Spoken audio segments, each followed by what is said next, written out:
It's over. Go home.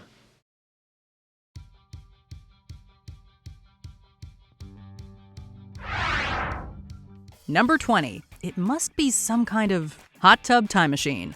We all know the feeling when a character says the name of the movie or TV show they're in. Oh boy, I usually only get this excited when they say the title of a movie in the movie. I'm telling you, these drug dealers represent a clear and present danger to the United States. He said it! He said it! Hot Tub Time Machine had a little fun with that. In this ridiculous premise, four friends realize they've accidentally gone back to the year 1986 after partying in, you guessed it, a hot tub. During the moment of realization, Craig Robinson's Nick says the film's title and gives a deadpan look directly into the camera. It must be some kind of hot tub time machine. Of course there would be a line referencing the silly title, but to pair it with a fourth wall break that calls attention to movies saying their own names? Simple but genius. Number 19. Bath Scene. 1 week. Fourth wall breaks have been in cinema longer than many may realize. Although it wasn't the first to do so, this Buster Keaton film features one of the earliest and most memorable instances. In the scene, co-star Sybil Seeley's character takes a bath and drops her soap on the floor. As she gives a knowing smile to the camera, a hand covers the lens so we can't see her reach out of the tub.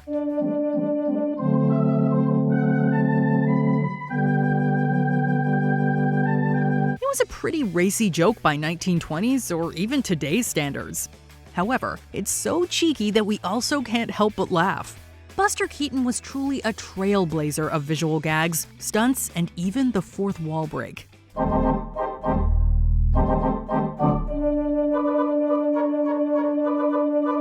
Number 18. Fighting with the Narrator. George of the Jungle. Adapting an incredibly silly cartoon into live action can be tough. Fortunately, this adaptation was willing to be just as ridiculous as the source material. The plot follows a Tarzan spoof named George of the Jungle as he tries to protect his home from evildoers. Throughout the movie, the witty narrator has a lot of fun making fun of the movie's villains. In one scene, he takes shots at two poachers who find themselves in a tight spot. Oh, no! Oh, no was right for the exhausted ape nappers. Why don't you say something constructive for a change? Like what we should do now? One of them gets fed up and starts arguing with the narrator. Hearing the omniscient voice have fun with the gag by changing the speed and sound of his voice made the joke more charming. Thor, were you fighting with the narrator? Well, he started it. Did not. You did too! Did not. You did too! Number 17. The Daily Regimen. The Wolf of Wall Street. Chronicling the real-life rise and fall of stockbroker Jordan Belfort, The Wolf of Wall Street offers a lot of insights into his wild life. The lead character takes particular pride in his dangerous diet. As Belfort leaves his extravagant house, he lists all the substances he takes on a regular basis, before mentioning his personal favorite object, money. Well, because it's awesome. More to make them. It isn't just Belfort bragging about himself. In fact, he's actually selling the audience on this lifestyle and the power that comes with it. Considering the rest of the movie shows just how incredible a salesman he is, this scene is a great setup. It also makes you a better person. You can give generously to the church or political party of your choice. Number 16. Hater meets creator. Annie Hall. Do you ever wish you could pull out the creator of something to win an argument online? Because we do all the time. But even in the pre-internet days, it would have been a godsend. Annie Hall taps into that satisfaction. As Alvy and Annie stand in a movie line, an obnoxious patron behind them begins to loudly state his opinions. Alvy gets so annoyed that he complains to us, and surprisingly, the pretentious filmgoer hears him. What do you do when you get stuck on a movie line with a guy like this behind you? Wait a minute, why can't I give my opinion? It's a free country. The man tries to tell Alvy that he's entitled to his opinions on the ground that he teaches a class on media theorist Marshall McLuhan. Hilariously, Alvy then pulls McLuhan into the shot to tell him he's wrong. I heard what you were saying.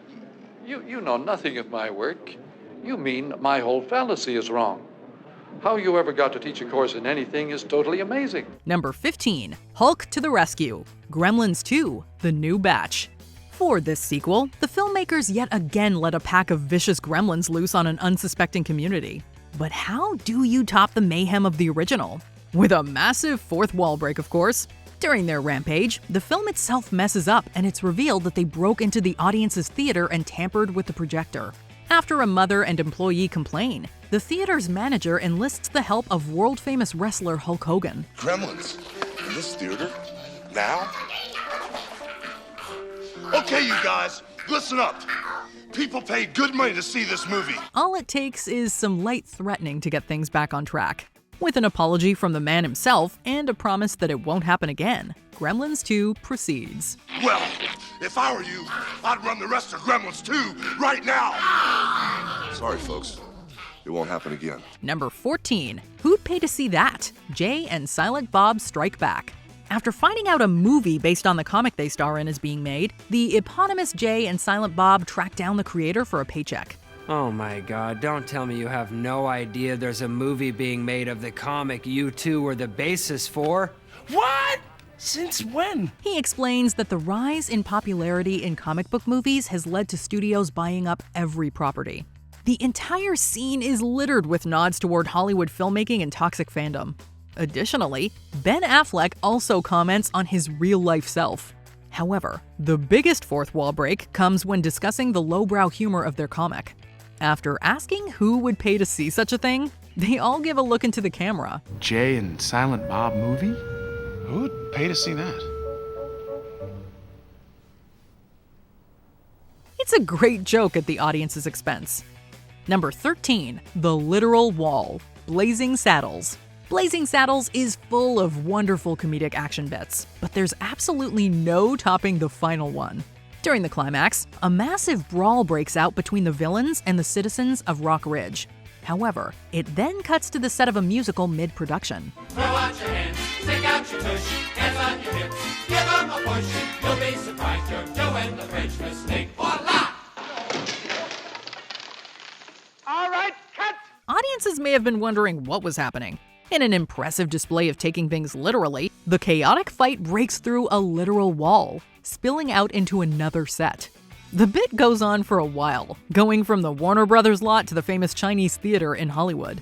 We have to respect the commitment to this hilarious bit. Wow, you shot the bad guy. Well, what do you want to do now? Come on, let's check out the end of the flick. Yeah. Gee, I sure hope there's a happy ending. Number 12. Into the Camera. Trading Places. While the fourth wall break in this classic comedy is small, it never fails to elicit a chuckle. After two wealthy commodity brokers start arguing over nature versus nurture, they decide to perform an experiment. You'd have to put him in the wrong surroundings, of course, with the worst sort of people. I mean real scum, Randall. We've done it before. They agree to force two men from opposite backgrounds to switch places and see how it affects them. While Eddie Murphy's Billy Valentine is taking the place of one of their wealthy employees, the two teach him about commodities in an extremely condescending manner. The comedian can't help but give a perfectly timed look into the camera when they really treat him as a simpleton. Pork bellies, which is used to make bacon, which you might find in a bacon and lettuce and tomato sandwich. It was a smart way to let the audience know that he is extremely clever. Number 11. How to Wrap Things Up. Kiss Kiss Bang Bang. Robert Downey Jr.'s Harry mainly narrates this Christmas murder mystery. However, there are a few instances in which he addresses the audience directly. Okay, I was a bad narrator again, because the kid at the beginning was the magician, right? That was me. I don't want to put this on you, but some detectives, if you've been paying attention, I mean, I shouldn't have to... The most memorable comes at the very end. With the story wrapping up, Harry sits in front of a camera and struggles with how to end the movie. He's then rudely interrupted by Val Kilmer's Perry, whom Harry now works for. I would say that this movie is about friendship. Friendship is What are you doing? Is sacred. I'm just trying to wrap up the movie and leave the people with a message. It seems Perry also understands he's in a movie, making jokes about us validating our parking and apologizing to Midwesterners for swearing so much. Even a few more seconds with these two was comedic gold. But it was also a clever way to end a movie that was already exceptionally cleverly written. Please stay for the end credits. If you're wondering who the best boy is, it's someone's nephew. Don't forget to validate your parking. Number 10. Courtroom Scene. Goodfellas. As far back as I can remember, I always wanted to be a gangster. From the moment Henry Hill tells us he always wanted to be a gangster, we hang on his every word. Throughout this crime classic, Ray Liotta's narration carries us through life in the mob. but it becomes more of a confessional as he turns informant against them. This change is represented visually during his trial. As the scene goes on, the overhead narration turns into a fourth wall break where Henry addresses the camera.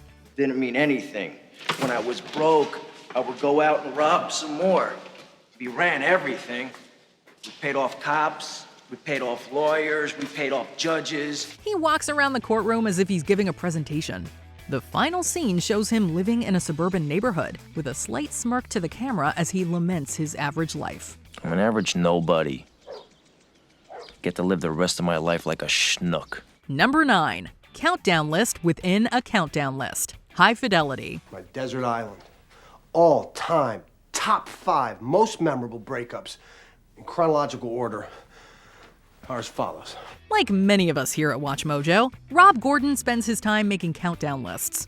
While many made with his friends and coworkers are music-based, the ones he constructs with us are based on his love life. Rob lists his all-time top 5 biggest heartbreaks after another failed relationship and spends the movie taking us through each one of them. Upon the realization that he's just lost his greatest love, he lists the top 5 things he misses about her. Top 5 things I miss about Laura. 1, sense of humor. Very dry, but it can also be warm and forgiving. And she's got one of the best all-time laughs in the history of all-time laughs. It's a unique structure for a movie overall, but it also gives the viewer a keen understanding of Rob as a character.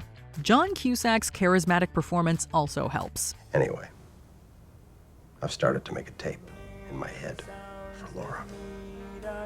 Full of stuff she'd like. Full of stuff that would make her happy.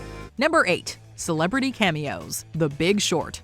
Since it focuses on specific details about a major mid-2000s US financial crisis, The Big Short uses a lot of complex terminology that the average viewer might not understand. The filmmakers apparently saw this coming and implemented the most creative way they could think of to explain things. Whenever a complicated topic comes up, it cuts to a celebrity who explains the topic in a way the viewer can understand. So people who are watching and think that I won't lose will make a side bet. Now this is the first synthetic CDO. I love Selena Gomez. Bet you $50 million she wins. At one point, Selena Gomez plays blackjack with economist Richard Thaler to explain synthetic CDOs. This is also how we get to see Anthony Bourdain use a fish analogy to explain collateralized debt obligation. But one of the most memorable scenes sees Margot Robbie educate audiences while taking a bath. Here's Margot Robbie in a bubble bath to explain. Basically, Louis Rainieri's mortgage bonds were amazingly profitable for the big banks. Number 7. A little bit about Tyler Durden. Fight Club. Tyler also worked sometimes as a banquet waiter at the luxurious Pressman Hotel. Although Edward Norton narrates Fight Club, one key scene has him speak directly to the camera.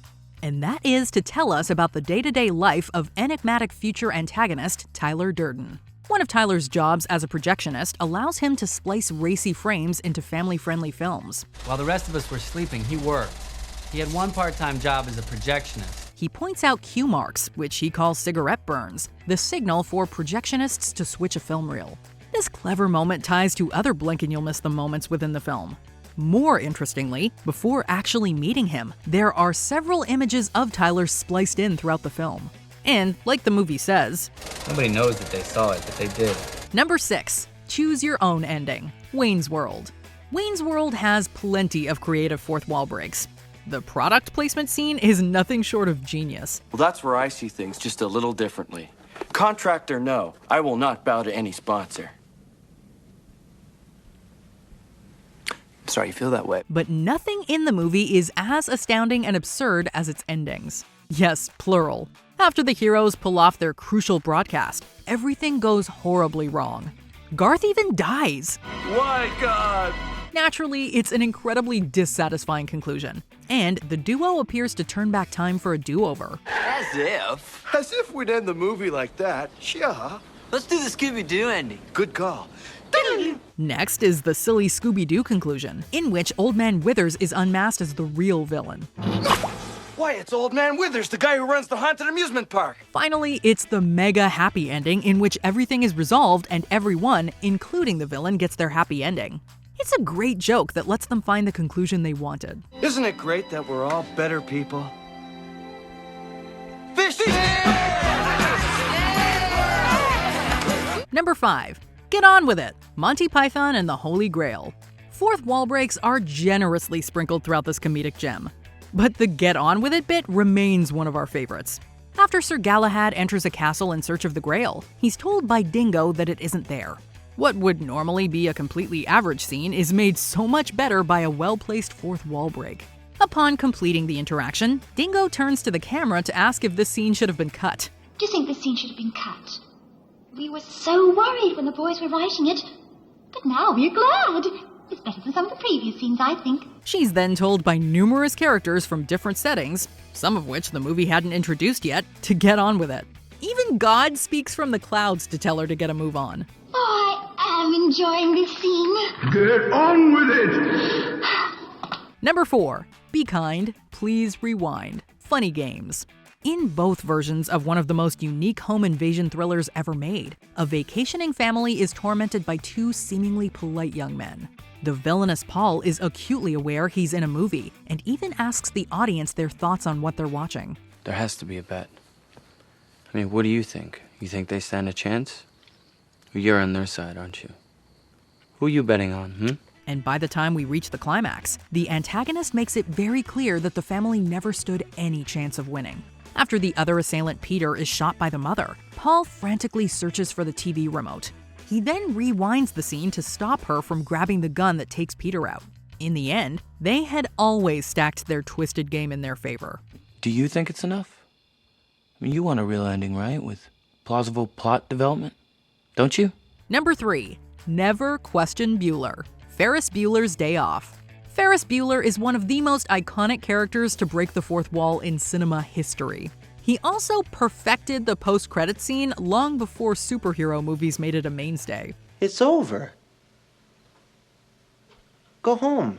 While we love hearing all his asides throughout the movie, his opening presentation is the most impressive scene. This is my 9th sick day this semester. It's getting pretty tough coming up with new illnesses. If I go for 10, I'm probably gonna have to barf up a lung. So I better make this one count. Through a series of well-laid steps, Ferris tells all the kids watching how to perfectly fake an illness so that you too can stay home from school. We can only imagine how many high schoolers tried similar methods. The cherry on top is seeing him elaborately set up his bedroom to help keep up the ruse. Life moves pretty fast. If you don't stop and look around once in a while, you could miss it. Number 2. 16 Walls. Deadpool. Oh, hello. I know, right? It simply wouldn't be a list of fourth wall breaks without the Merc with a mouth. Both movies are overflowing with breaks that range from subtle to over the top, like a glorious post-credit sequence in Deadpool 2. One incredibly clever line from the first movie comes when Deadpool introduces his roommate Al. He talks to the camera in both the present and past. Wade happily declares that the number of breaks happening here adds up to something spectacular. Her. Fourth wall break inside a fourth wall break. That's like 16 walls. While we're not 100% about that math, it's a great joke regardless. We can see why Wade couldn't resist calling attention to the memorable achievement. Number 1. The latest in VHS technology. Spaceballs. It seems many Mel Brooks characters are aware they're in a movie. I lost. Wait a minute, I'm not supposed to lose. Let me see the script. That certainly did not change in Spaceballs. After losing track of the hero's location, the villainous Dark Helmet relies on his underling for help. The solution is simple. They just have to look at a VHS copy of Spaceballs. Not only are they able to use the tape to get crucial information, but they also fast forward to the very scene they're in. What the hell am I looking at? When does this happen in the movie? Now. You're looking at now, sir. Everything that happens now is happening now. The extremely meta moment leads to a comical and philosophical debate about how time works there. Thanks to this fourth wall breaking VHS, Spaceballs created a gag that still makes us laugh now just as much as it did then. Sir! What? We've identified their location. Where? It's the moon of Vega. Good work. Set a course and prepare for our arrival. When? 1900 hours, By sir. high noon tomorrow, they will be our prisoners. Oh!